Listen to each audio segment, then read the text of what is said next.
वंदना हकलाते हुए तारा से कहती है, तारा, तुम्हें कैसे पता कि मैं चित्रा चाची से मिलकर आ रही हूँ? तारा कुछ कहती उससे पहले ही युग यामिनी से बोल पड़ता है, देखा यामिनी तुमने, मैंने कहा था ना, मैंने माँ को देखा था काला झाड़ी जंगल में, पर तुम यकीन ही नहीं कर रही थी। अब तो तुम्हें यकीन हो गया ना कि माँ मुझे काला झाड़ी जंगल में मिली थी, मैंने वहां पर उनको ही देखा था, वो मेरा कोई वहम नहीं था। यामिनी खामोश रहती है, पलट कर कुछ नहीं कहती है। वो खुद परेशान थी ये सोचकर कि आखिर उसे कैसे पता नहीं चला था कि चित्रा वहां काला झाड़ी जंगल में मौजूद है। वो उसकी मौजूदगी का एहसास क्यों नहीं कर पाई थी। युग नम लहजे के साथ फिर यामिनी से कहता है, अब तो तुम्हें मेरी बातों पर यकीन हो गया ना यामिनी, कि मैंने काला झाड़ी जंगल में माँ से ही बात करी थी, या फिर अभी भी तुम्हें मुझसे बहस करनी है? यामिनी अपनी गलती महसूस करते हुए शर्म से अपना सिर नीचे कर लेती है। युग वंदना को एकटक देखते हुए कहता है, अब मैं आपसे कुछ नहीं पूछूंगा वंदना भाभी, अब आपको मुझे कुछ भी बताने की कोई जरूरत नहीं है, क्योंकि अब मैं जो भी पूछूंगा वो तारा से पूछूंगा। तारा को अब सब पता चल गया है, वो मेरे सारे सवालों के जवाब दे देगी वंदना भाभी। युग समझ गया था कि तारा ने वंदना का हाथ पकड़कर जरूर कुछ न कुछ देखा है। शायद तारा को पता चल गया है कि वंदना ने चित्रा से क्या बातें करी है, वो क्यों उससे मिलने गई थी, कुचवा ने वंदना को क्या संदेश भेजा था। तारा की शक्ति देखकर कछुआ, कायर और वर्चस्विनी की तो बोलती बंद हो गई थी। वो तीनों सोच भी नहीं सकते थे कि तारा के पास ऐसी कोई शक्ति भी हो सकती है। वो तीनों एकटक नजर से तारा को ही देख रहे थे। युग तुरंत तारा के पास जाता है और अपने घुटनों के बल बैठते हुए बड़े प्यार से तारा से पूछता है, तुमने क्या देखा तारा बेटी? वंदना भाभी ने माँ से क्या बात करी? मुझे बताओ तारा बेटी। तारा कुछ कहती उससे पहले ही वंदना झट से बोल पड़ती है, नहीं तारा बेटी, तुम युग को कुछ मत बताना, तुम जान ही गई होगी कि मैं क्यों कुछ भी युग को बताने से मना कर रही हूँ। युग झट से तारा से बोल पड़ता है, नहीं तारा बेटी, तुम वंदना भाभी की बातों पर बिल्कुल भी ध्यान मत दो, मुझे बताओ वंदना भाभी ने माँ से क्या बात करी है, मेरा ये जानना बहुत जरूरी है, तभी मैं माँ को ढूंढ पाऊंगा। तुम जानती हो ना माँ का मिलना कितना जरूरी है, वही उस काले साई के बारे में जानती है कि वो कौन है। वंदना फिर तारा को मना करते हुए कहती है, नहीं तारा बेटी, तुम युग को कुछ मत बताना। तारा की बिल्कुल समझ नहीं आ रहा था कि वो किसकी बात माने, युग की या फिर वंदना की। वो बारी बारी दोनों की तरफ देखे जा रही थी। युग और वंदना में से कोई फिर कुछ तारा से कहता, उससे पहले ही वर्चस्विनी तारा के पास जाती है और उससे बड़े प्यार से कहती है, तुमने क्या देखा तारा बेटी? तारा के मन में सबसे ज्यादा जिसके लिए प्यार था वो उसकी माँ वर्चस्विनी के लिए था, इसलिए वो वंदना की बात ना मानते हुए वर्चस्विनी को सब कुछ बताते हुए कहती है, माँ, वंदना आंटी को कुचवा संदेश देने आया था। वर्चस्विनी तुरंत पूछ पड़ती है, संदेश देने आया था? कुचवा वंदना को क्या संदेश देने आया था तारा बेटी? तारा कुछ कहने ही वाली थी कि उससे पहले ही वंदना फिर तारा को मना करते हुए कहती है, नहीं तारा बेटी, ने कुछ मत बताओ, चुप हो जाओ। वर्चस्विनी तारा का चेहरा अपनी तरफ करते हुए कहती है, तारा बेटी, आप ना वंदना दीदी की बातों पर ध्यान मत दो, मेरी बातों पर ध्यान दो। मैं माँ हूं ना आपकी, आप मुझसे प्यार करती हो ना? मुझे बताओ बेटी, कुचवा ने वंदना को क्या संदेश दिया था? तारा वर्चस्विनी के सवालों का जवाब देते हुए कहती है, वो कुचवा वंदना दीदी को संदेश दे रहा था कि। इतना कहते ही तारा उस पल में चली जाती है जब कुचवा आने वाला था और वंदना अपने कमरे में थी और खुद से बातें करते हुए बहुत कुछ सोच रही थी। वंदना आईने के सामने खड़ी हुई थी और खुद से बातें करे जा रही थी। वंदना आईने में खुद को देखते हुए कहती है, ये मैंने क्या किया? मुझे युग को वो सब बातें नहीं बतानी चाहिए थी। चित्रा चाची ने मुझे युग को कुछ भी बताने से मना किया था। अब जब चित्रा चाची वापस आएगी तो मैं उन्हें क्या जवाब दूंगी? कैसे उनकी नजरों से नजरें मिला पाऊंगी? वंदना बार बार खुद से यही सब सवाल करे जा रही थी। उसे डर सता रहा था कि वो चित्रा से मिलकर क्या कहेगी। देखते ही देखते वंदना की आंखें नम हो गई थी। उसके सीने के अंदर एक दुख था, चित्रा से किया वादा तोड़ने का। वंदना आईने में देखकर खुद से बातें कर रही थी कि तभी आईने में किसी जलती हुई चीज की लाल रोशनी पड़ने लग जाती है। वंदना घबराते हुए खुद से कहती है, ये क्या हो रहा है? ये लाल रोशनी कहाँ से पड़ रही है इसके ऊपर? इतना कहकर वंदना अपने कमरे के चारों तरफ देखने लग जाती है, पर उसे कहीं भी लाल रोशनी नजर नहीं आती है। वंदना कमरे के चारों तरफ अपनी नजरें घुमाई रही थी कि तभी उसकी नजर खिड़की पर पड़ती है और उसे आसमान में तेजी के साथ कोई लाल चीज उड़ती हुई नजर आती है। वो चीज इतनी तेजी के साथ काले आसमान में उड़ रही थी कि चित्रा के समझ ही नहीं आया था कि वो क्या था। वंदना हड़बड़ाहट के साथ खुद से बड़बड़ाती है, ये क्या था? वंदना फुर्ती के साथ खिड़की के पास जाती है और बाहर झांकने लग जाती है। जब वो खिड़की से बाहर झांकती है तो देखती है कि आसमान में ही कुछ-कुछवा उल्लू उड़ रहा था। वंदना कुछ-कुछवा उल्लू को देखते हुए खुद से कहती है, ये तो कुछ-कुछवा है, ये यहाँ पर क्या कर रहा है? वंदना एकटक नजर से कुछ-कुछवा उल्लू को ही देखे जा रही थी, जो बार-बार हवेली के आसपास ही उड़ रहा था। देखते ही देखते वो कुछ-कुछवा एक जगह पर आकर रुक जाता है।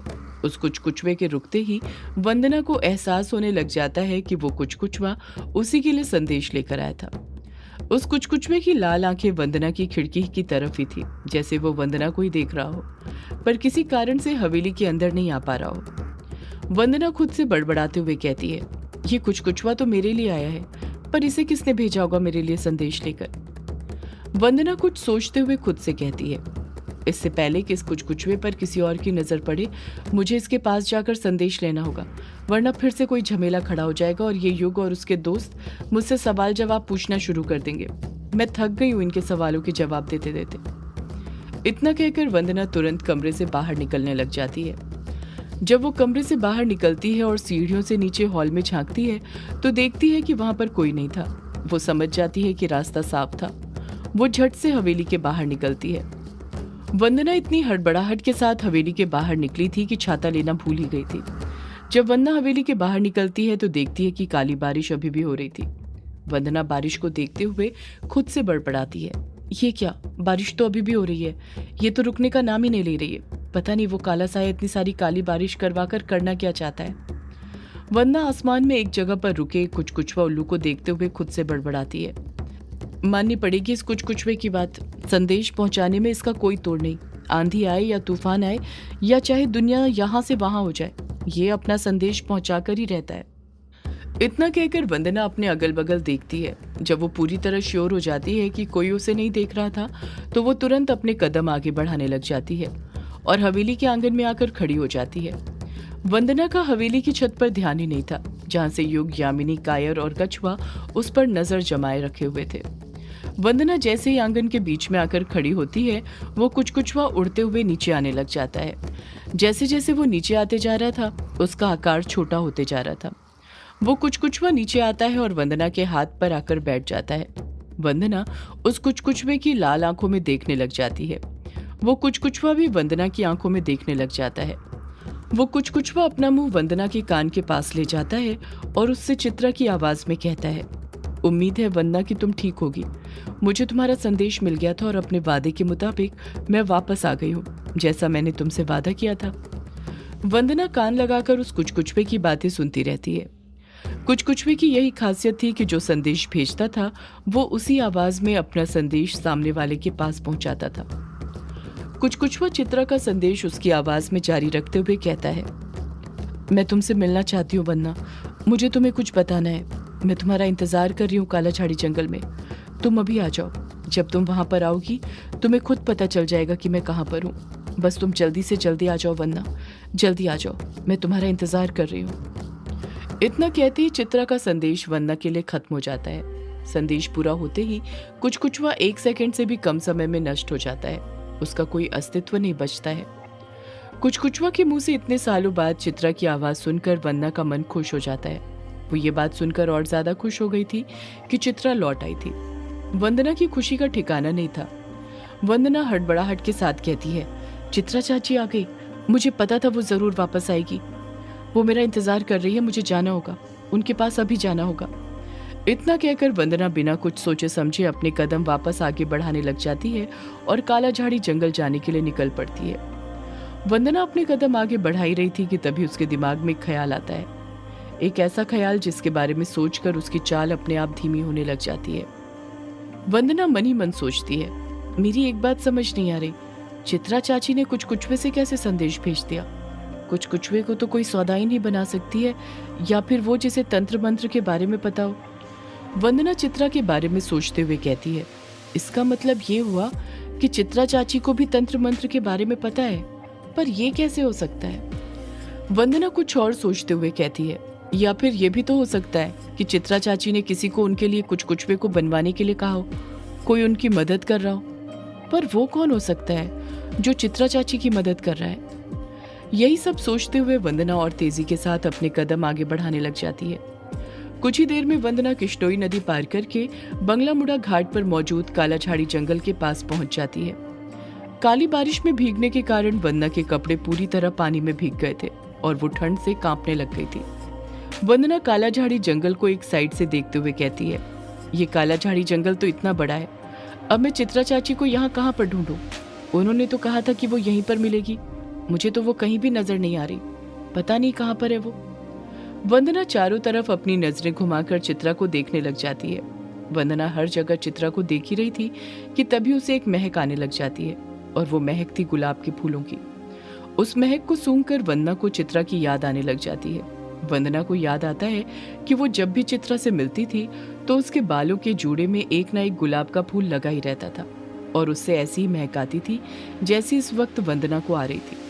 उस महक को सूंघकर ही वंदना को चित्रा के भेजे संदेश का याद आने लग जाता है, जिसमें चित्रा ने वंदना से कहा था कि जब वो कालाझाड़ी जंगल आएगी तो उसे पता चल जाएगा कि वो कहाँ पर है।